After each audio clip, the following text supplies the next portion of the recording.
Dance on the grave. Shakereh Namazie Khaleeli Mysore राजघराने के दीवान की बेटी थी।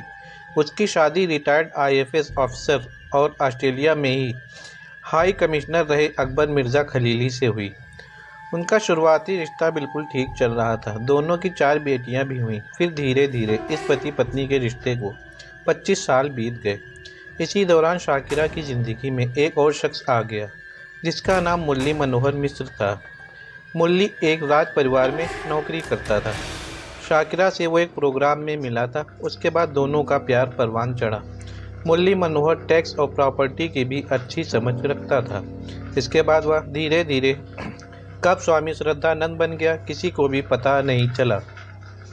शाकिरा की केवल 4 बेटियां ही बेटियां थीं। उसे बेटे की कमी खलने लगी थी। बेटी की मुराद के चलते वो इस स्वामी से मिली।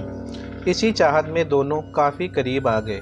उसके प्रेम में पागल आखिर में शाकिरा ने पति को तलाक दे दिया और घर बार छोड़कर स्वामी से शादी कर ली। फिर दोनों बेंगलोर शिफ्ट हो गए। माँ के इस फैसले से बेटियां बेहद नाखुश थीं, इसलिए उसकी 3 बेटियां उससे अलग हो गईं। लेकिन चौथी बेटी सबा माँ से अलग नहीं हो पाई। मॉडलिंग के शौक़ को पूरा करने के लिए वह मुंबई चली गई, लेकिन बीच बीच में माँ से मिलने आ जाया करती थी। 5 साल तक वो सब कुछ ठीक चल रहा था। दोनों बेंगलोर में एक दूसरे के साथ खुश थे। लेकिन अचानक एक दिन शाकिरा खलीली गायब हो गई। मुंबई से बेटी सबा ने माँ को कई फ़ोन किए, फिर स्वामी को भी कॉल लगाई, लेकिन कोई संतोषजनक जवाब नहीं मिला। लिहाजा वो बेंगलोर चली आई। फिर एक रोज़ स्वामी ने बताया कि उसकी माँ प्रेग्नेंट है और अमेरिका के रूजवेल्ट हॉस्पिटल में चेकअप के लिए गई हैं। माँ की खोज में दर बदर भटक रही सबा ने रूजवेल्ट हॉस्पिटल में पता किया, लेकिन वहाँ शाकिरा खलीली नाम की कोई महिला एडमिट नहीं थी। सबा समझ गई कि स्वामी उससे कुछ न कुछ छिपा रहा है। इसी तरह लगभग 9 महीने गुजर गए, लेकिन खलीली का कुछ भी पता नहीं चल पाया। लिहाजा उसने पुलिस में माँ की गुमशुदगी की रिपोर्ट दर्ज करा दी। जाहिर है पुलिस का पहला शक स्वामी पर ही गया। उससे पूछताछ भी की गई। शहर में काफ़ी रसूख होने के कारण पुलिस उससे सख्ती नहीं कर पा रही थी। काफ़ी जांच पड़ताल के बाद भी कोई सुराग नहीं मिल रहा था। इसके बाद नौबत केस बंद करने तक आ गई। लेकिन एक रात ऐसा कुछ हुआ कि शाकिरा से जुड़ी एक अहम खबर सबके सामने आई। वो रात थी 29 अप्रैल 1994 की। उस रात बेंगलुरु क्राइम ब्रांच का कांस्टेबल एक ठेके पर बैठा था। तभी शराब में धुत एक शख्स वहां अपने दोस्त से बातें करते हुए कह रहा था कि ये पुलिस भी कितनी बेवकूफ़ होती है कि एक औरत का भी पता नहीं लगा पा रही है।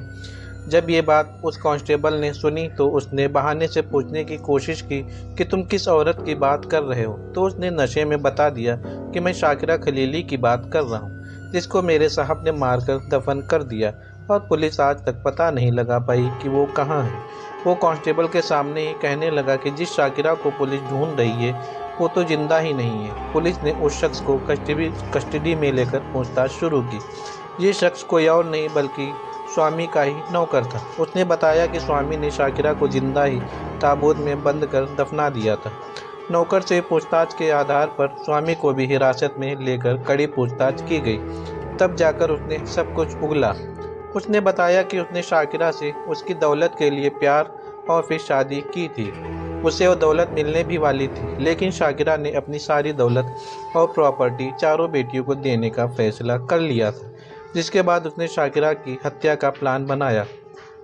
उसने इस वारदात को अंजाम देने के लिए 28 अप्रैल 1991 का दिन चुना था। उस दिन स्वामी ने घर के सारे नौकरों को छुट्टी दे दी। फिर शाकिरा के लिए खुद चाय बनाई और उसमें बेहोशी की दवा मिलाकर उसे पिला दी।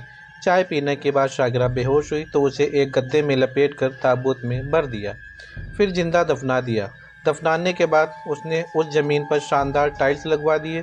3 साल तक वो उसी आंगन में अपनी बीवी की कब्र के ऊपर रात को पार्टी करता था और शराब पीकर अपने दोस्तों के साथ नाचता था। पुलिस को ताबूत के अंदर नाखून की खरोच के निशान भी मिले, जिसे देखकर साफ लग रहा था कि होश में आने के बाद शाकिरा ने बाहर निकलने की काफ़ी कोशिश की होगी और आखिरकार उसने तड़पते तड़पते दम तोड़ दिया होगा। इसी क्रम में ताबूत से बरामद अंगूठियों और चूड़ियों से शाकिरा की पहचान हुई। स्वामी को इस हत्या के लिए सेशन और हाई कोर्ट ने तो मौत की सज़ा सुनाई, लेकिन सुप्रीम कोर्ट ने उसकी सज़ा को उम्र कैद में तब्दील कर दिया। अब वो बेलगाम जेल में उम्र कैद की सज़ा काट रहा है।